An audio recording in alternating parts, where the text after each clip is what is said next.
College football conference comparisons right here at the Voice of College Football. Please like the video, share the videos out on social media, subscribe here to the Voice of College Football. Hit that bell for the notifications to know when we go live, which is each and every day right here, and also on our 25, count them, 25 team channels.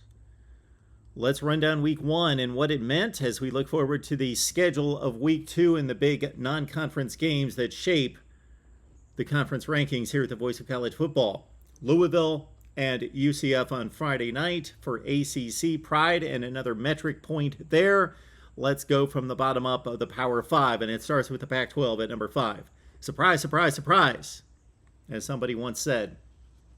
9-3 looks pretty good overall, doesn't it? 9-3 non-conference, but that's not good because the Pac-12 is 0-3 against the Power 5. 5 consecutive wins against the Group of 5. That's better than what they fared last season, specifically against the Mountain West. 4-0 FCS record. All right, what are the lows here? They're obvious. Oregon didn't just lose to Georgia. That would have been taken into context, still the same record, still the same result in terms of wins and losses, but into context, in terms of reality, evaluating the team's performance on the field, Oregon needed to play with Georgia to a certain extent, not get annihilated 49-3. That's a big low for the Pac-12 right there. Utah, Florida. Okay, we're going to have to wait and see how good Florida takes on the SEC, but this is the Pac-12 champion versus the SEC number 3 seed, number 8 seed, number 10 seed. We don't know, but based on last season, not a good look for the Pac-12 going to the Swamp. Yes, Florida's talented, and they have one of the best or most talented quarterbacks in the country, but it's still a loss for the Pac-12. Bad decision at the end by Cam Rising, so the Pac-12 loses a big one there at the Swamp. Colorado at home against TCU. Big 12 taking out a 5-7 team from last season and completely just weren't in the ball game in the second half, lose 38-13. So 3 down points for the Pac-12. What was the high point? Arizona beat San Diego State. San Diego State is one of the best Group of 5 programs in the country, coming off 12-2, top 25 finish. Arizona shows some life, biggest win for the program since fill in the blank. Big win there by 3 scores. This was an Arizona team that lost to the Aztecs last year, 38-14.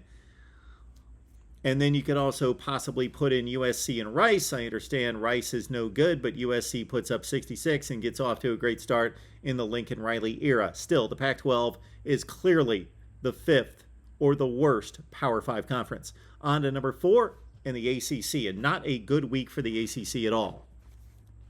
9-2 looks good. Again, on the surface, 2-1 against the Power 5 looks good.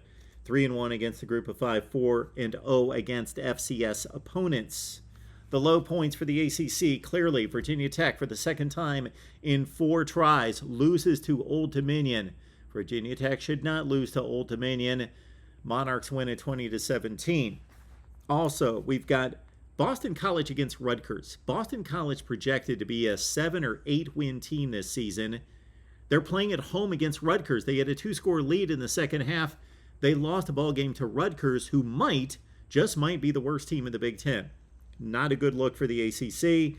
And then finally, it was a win, but we put these performances into context. North Carolina State should have lost against East Carolina.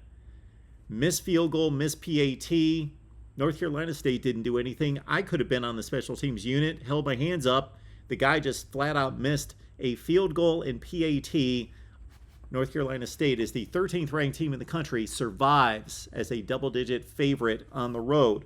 Okay, the high points for the ACC. Clearly, Pitt got it all started on a Thursday night, holding serve at home against West Virginia. The Mountaineers are a mid-tier Big 12 team at this point, but Pitt wins at 38-31. That was close to disaster and a bad loss for the ACC. And then, of course, we had the highest of high points on the final game of the weekend when Florida State held off LSU 24-23 on a blocked. So make the distinction there, getting lucky when the opponent's kicker misses a PAT versus when you block the PAT and make the play. So kudos to Florida State. Big win over LSU.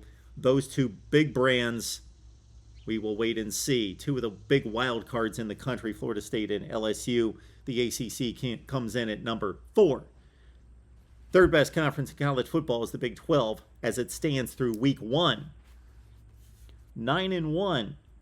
1-1 against the Power 5, 3-0 against the Group of 5, 5-0 FCS record. The low point, not really a low point in regards to performance. West Virginia went on the road as a 7.5-point dog. They played to the end. They had the catch that could have been a catch, was probably trapped, and ruled to be a trap that would have most likely sent the game to overtime. Tough loss for the Mountaineers. Could have knocked off one of the better teams in the ACC and certainly the champion of 2021 in the ACC. What could have been, might have been, should have been for West Virginia. Oklahoma State in a low point. I think this is being overplayed nationally, giving up 44 points to Central Michigan. Okay, Oklahoma State led that game 51-15. They were not in a scoring match with Central Michigan that landed at 58-44. They dominated the game, had a huge lead. They gave up points in garbage time. Still troubling for the defense, concerning for the Cowboy defense, but a bit of a low point for the Big 12, but they won comfortably. High point for the conference, 9 wins, flat out. They won 9 games. The one loss, again, West Virginia Pitt, understandable. Not a bad loss by any stretch. And 9 wins. They held serve.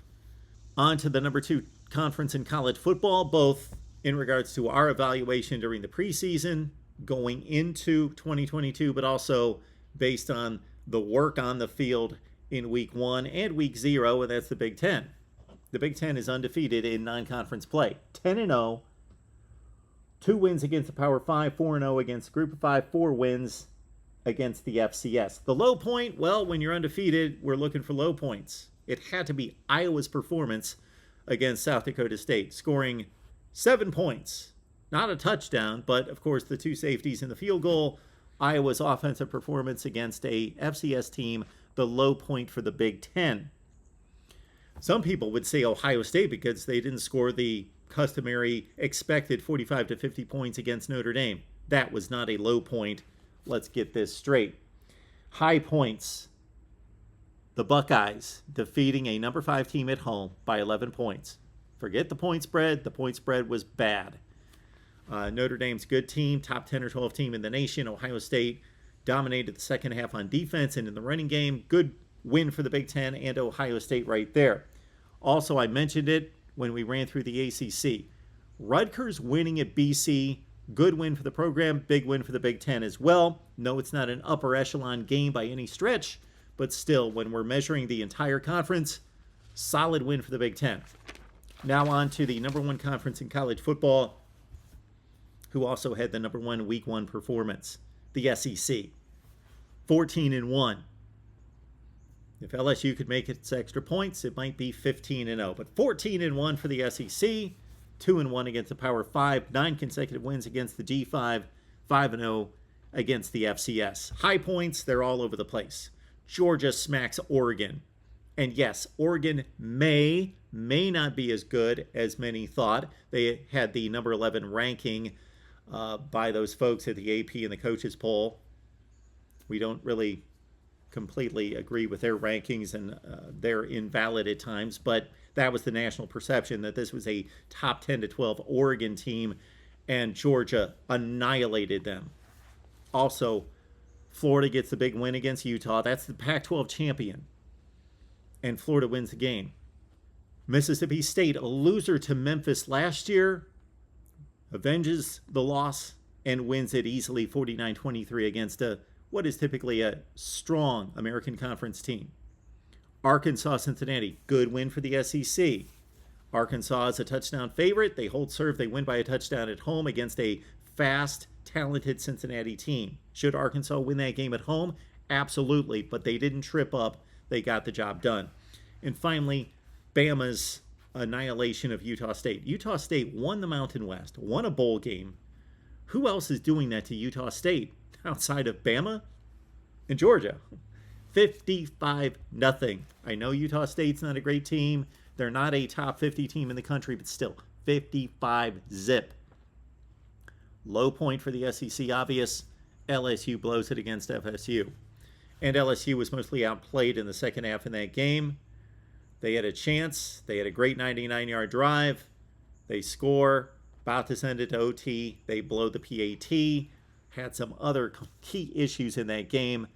The SEC was that close to perfection, but it's 14-1 for the SEC. All right, let's look ahead to week 2, and let's go to the Pac-12. Key games here. Mississippi State at Arizona. Wildcats a 10.5-point underdog at home. Oregon State at Fresno State. Pick'em game after the Beavs had a huge win at home against Boise State, but Fresno State a tough out recently for the Pac-12. And then the other game to keep an eye on, Arizona State going to Oklahoma State. Of course, the Sun Devils, one of the troubled programs in college football in the offseason, goes to Oklahoma State where the Cowboys are an 11.5-point favorite. Big games for the Pac-12 there, taking on a top group of 5 and 2 Power 5 opponents, where the Pac-12 has fared miserably against the Power 5 in recent years. Now let's move on to the slate for the ACC. Key games here, again, Friday. UCF has played the Power 5 of the ACC in particular strong in the past 5 or 6 years, taking on Louisville. Vandy Wake, interesting here that Sam Hartman's coming back for the Vandy game on the road. Wake's a 13.5-point favorite, but Vandy seems to be much improved. Interesting there. Duke Northwestern. Duke has beaten Northwestern 3 of the past 4 meetings in recent years. These teams almost play every year. I don't know what the deal is between those two, except they're really smart. Northwestern's a 10.5-point favorite. Would be a big win for the ACC there. Tennessee at Pitt. You talk about a big win for the ACC. Pitt went to Knoxville last year, won a slugfest 41-34. Really a shootout 41-34. Come back home as a 6.5-point dog against the Vols. Virginia, Illinois. Here's a curious point spread as well. The Cavaliers at 6-6 last year. Brendan Armstrong, one of the best quarterbacks in the country, led the nation in yardage per game. Completely shredded Illinois 42-14 in Charlottesville. Return trip to Champaign, and Illinois is the favorite in this one by 4.5. So if you add it all up, the ACC plays 4 games against the Power 5, and then the 1 game against UCF coming up in week 2. Let's look at the Big 12. The big games, of course. Can Texas do anything against Bama? Nobody expects the Longhorns to win the game, even at home. 20-point underdog. Bama's a monster. But Texas needs to show something in this game. A close loss, a reasonably close loss, a 2-touchdown loss will actually be a feather in the cap of the Big 12. Kansas State, Missouri. Interesting game here. Wildcats a pretty substantial favorite at home by 7.5 points against Mizzou. Houston, Texas Tech. The Red Raiders handed Houston its only regular season defeat in 21. This is a 4-point spread. Iowa State at Iowa. Can the Cyclones finally beat the Hawkeyes after losing 7 consecutive games to Iowa? Another big game. We talked at Arizona State, Oklahoma State, and then finally Baylor, BYU, one of the more interesting matchups of week 2. And if BYU is going to make a miracle college football playoff kind of run, obviously they've got to win this game, and they're a 3-point favorite against the Bears. So the Big 12 takes on 4 Power 5 matchups, plus Houston and BYU. Big weekend for the Big 12. Now we move on to the Big 10 and the big matchups here, with much of these teams taking the week off of sorts. If you look at the matchups against the likes of Arkansas State, Western Illinois, Charlotte, and others, Akron. Washington State at Wisconsin, of course, for Wisconsin, 17.5-point favorite. They need to win that game. We talked about Northwestern and Duke. We talked Iowa State, Iowa, and Illinois, Virginia. Those are the big games for the Big Ten, as the Big Ten tries to extend 10-0, 2-0 against the Power 5, and they've got 1, 2, 3, 4 more Power 5 matchups to add up this weekend. How about the SEC? The best conference in college football takes on 5 Power 5s this weekend. They include Bama, Texas. We talked about all these matchups before. And the one game in which the SEC is an underdog is Wake at Vandy. The Commodores, a 13.5-point 4-point underdog. We size it up this way. The SEC is the best conference in college football based on what we know going into 2022, and it was backed up in week 1. Same thing for the Big Ten. Number 2 conference in college football by far, and it was backed up in week 1. Then we got the Big 12 at 3, the ACC at 4, and the Pac-12 at number 5. Leave us your comments below. We'll talk conference comparisons, and we'll continue to add up the metrics, the results, and put it into context here at the Voice of College Football.